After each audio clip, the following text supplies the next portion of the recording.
Jaco FM 98.3. Jaco FM. Bonjour Becky, bonjour aux jacophiles. Nous sommes dans Promesse de candidat avec Ange-Kevin Digou, avocat au barreau du Gabon, homme politique, qui place sa candidature sous le signe de la rigueur juridique, de la transparence et de la proximité avec les citoyens. Son projet pour Libreville pensé sur 5 ans repose sur plusieurs axes. Il en parle avec nous ce matin. Ange-Kevin Digou, c'est un plaisir de vous avoir sur les 98.3 FM. C'est un réel bonheur pour moi de me retrouver ici. Vous briguez un mandat à la mairie de Libreville. Que souhaitez-vous apporter aux populations? Déjà, je souhaite qu'on, dans notre ville, qu'on ait un peu plus de démocratie locale.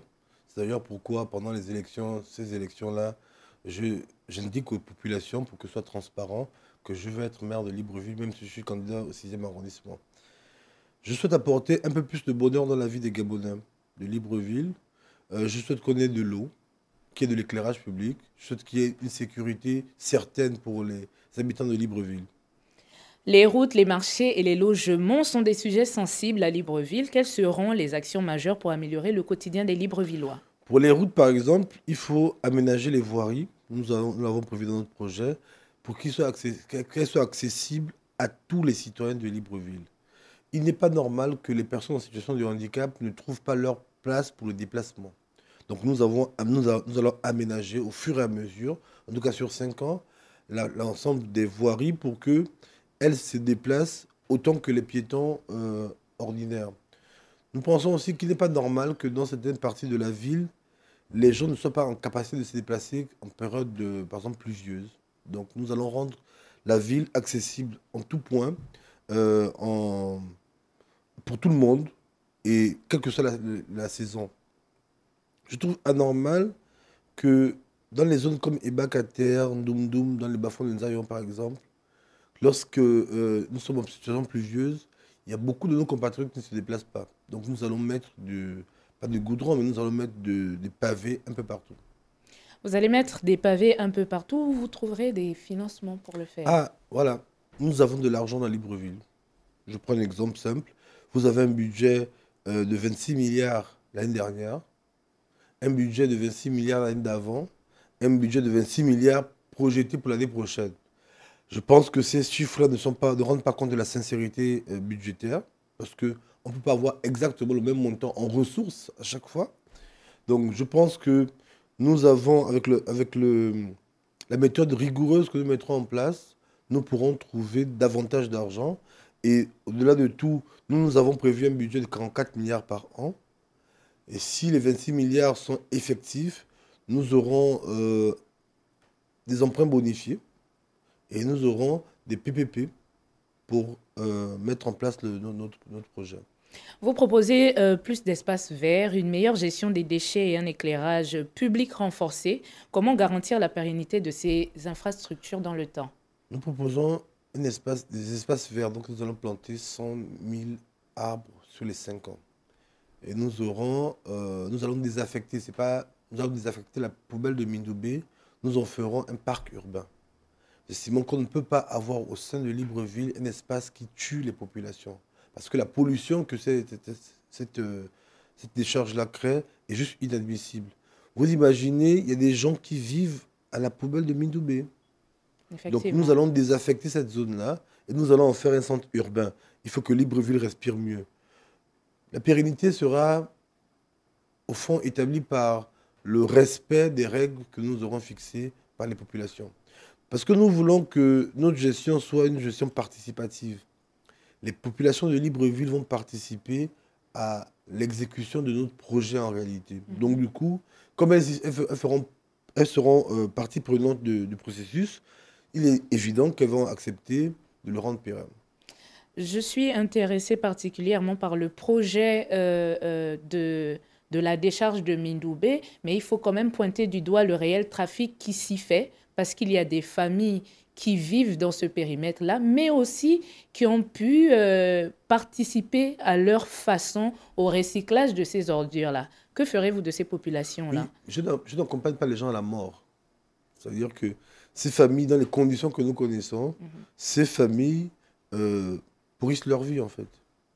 Donc, Nous allons voir comment... Maintenir cette activité économique?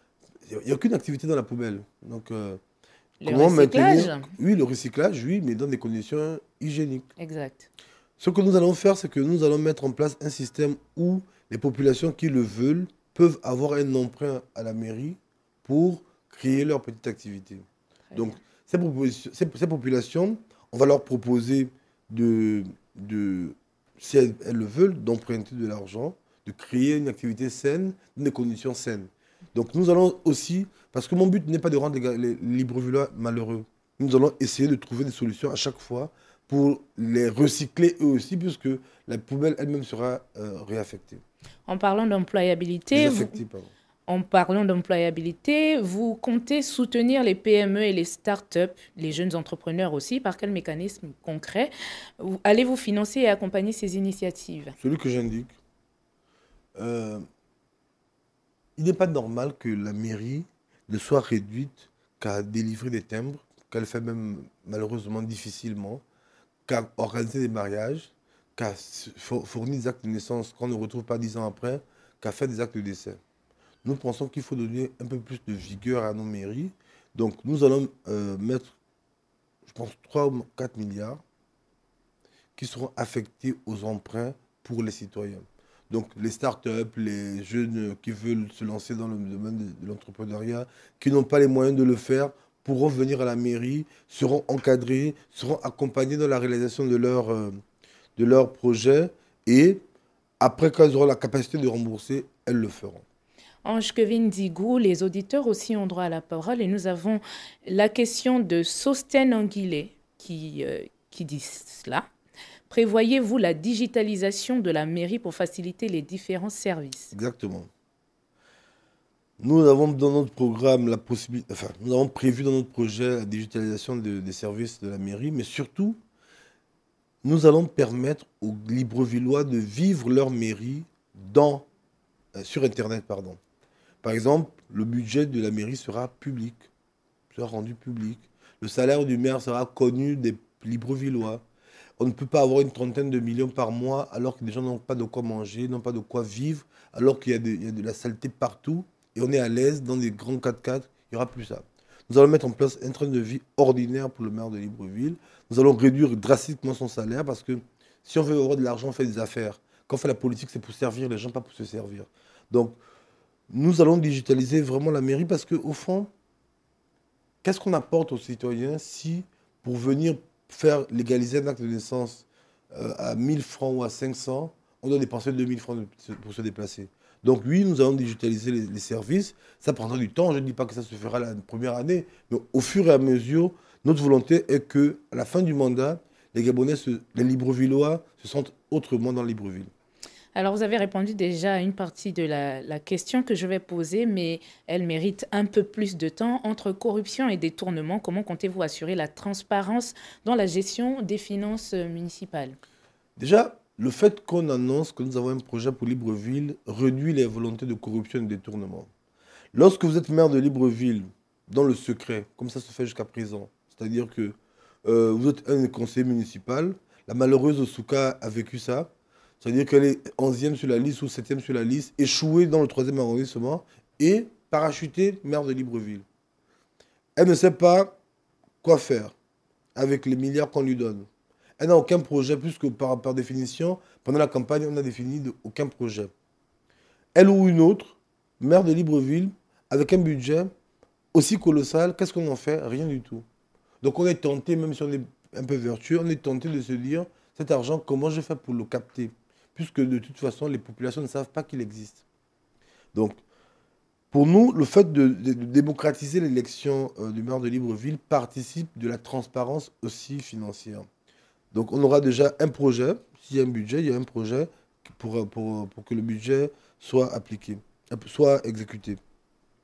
Nous avons aussi la possibilité, enfin nous avons la capacité de régler la question de la corruption et du détournement par la transparence. C'est-à-dire que sur notre site internet, sur le site de la mairie de Libreville, il y aura un onglet Finances. Tous les jours que Dieu fait, toutes les dépenses qui seront faites à la mairie seront publiés sur ce site-là. Donc, ceux qui sont tentés, on va y mettre le montant, le destinataire et celui qui a ordonné la dépense. Donc, du coup, ceux qui seraient tentés de détourner l'argent, ils ne pourraient pas le faire parce que les Libreville le verraient. Et quand je dis on va le rendre public, c'est que même les spécialistes de la question financière pourront le vérifier et se rendront compte qu'il y a une incohérence sur telle ou telle autre chose. Donc ça permettra à tout le monde d'être un peu rigoureux. Ange Kevin Zigou, nous sommes arrivés au terme de notre entretien. On sait que votre candidature à la mairie de Libreville a fait couler beaucoup d'encre et de salive, mais nous y sommes, place au terrain. Quel est le message que vous avez pour votre électorat qui vous écoute? Je voudrais rappeler aux Librevillois qu'il leur appartient de participer au vrai changement. Pardon, je rappelle quand même qu'après le coup d'État de 2023, les Gabonais ont voulu avoir autre chose. Ils ont par exemple dit chassons le PDG. Et beaucoup ont regretté que le président Oligui ait gardé les PDG autour de lui. Aujourd'hui, il leur appartient de détacher les PDG du monde politique. Donc je voudrais que, s'ils veulent un véritable changement, les Gabonais votent pour chaque liste FDS dans tous les arrondissements. Parce que les gens me disent, oui, on va voter pour toi. Mais non, ce n'est pas ma photo qui sera partout. Il y aura le Front démocratique socialiste qui est représenté dans tous les 6 arrondissements. Je voudrais que chacun des Gabonais aille faire un vote utile parce que la multiplication des listes aussi participe du désordre qui est organisé aujourd'hui pour qu'on n'ait pas un vote réel. Donc je veux que les Gabonais se concentrent, les Librevillois aillent dans les 6 arrondissements voter pour la liste FDS pour que demain, ils aient une mairie enfin moderne. Ange Kevin Zigou, bonne campagne et merci d'avoir répondu aux questions de Jaco FM. C'est moi qui vous remercie. Jaco FM 98.3. Jaco FM.